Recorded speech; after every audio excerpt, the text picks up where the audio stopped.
दिल्ली के मालवीय नगर अग्निकांड ने राजधानी ही नहीं पूरे देश को हिलाकर रख दिया है। दिल्ली में अग्नि सुरक्षा नियमों को लेकर सवाल उठने लगे हैं। ऐसे में अब रेखा सरकार बड़ा फैसला लेने की तैयारी में है, जिसके अनुसार दिल्ली में फायर सेफ्टी के नियमों में बदलाव की तैयारी है। सरकार अब ऐसे प्रस्ताव पर विचार कर रही है जिसके तहत दिल्ली के हर घर में फायर सेफ्टी से जुड़े उपकरण लगाने जरूरी होंगे।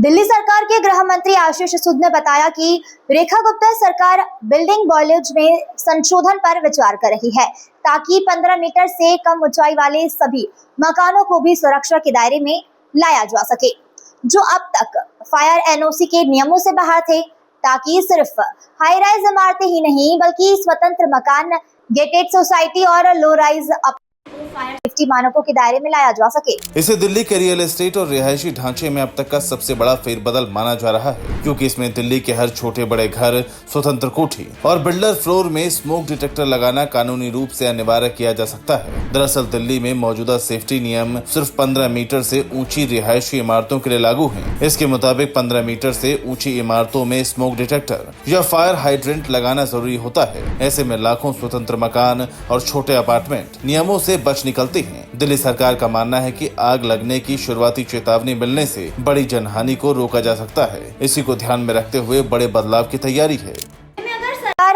प्रस्ताव लागू करती है तो राजधानी के लाखों घरों में फायर सेफ्टी उपकरण लगाना अनिवार्य हो सकता है। सरकार की कोशिश दिल्ली में स्मोक डिटेक्टर, फायर हाइड्रेंट और साथ ही इमरजेंसी एग्जिट सिस्टम जैसी सुविधाओं को हर प्रॉपर्टी की बुनियादी जरूरत बनाने की है।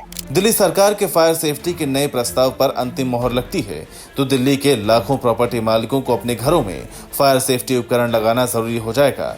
इसके चलते मकानों की कंस्ट्रक्शन कॉस्ट पर भी थोड़ा असर पड़ सकता है। रिपोर्ट्स की माने तो इस फैसले के दायरे में सिर्फ नए बनने वाले मकान ही नहीं बल्कि पुराने मकान भी आ सकते हैं।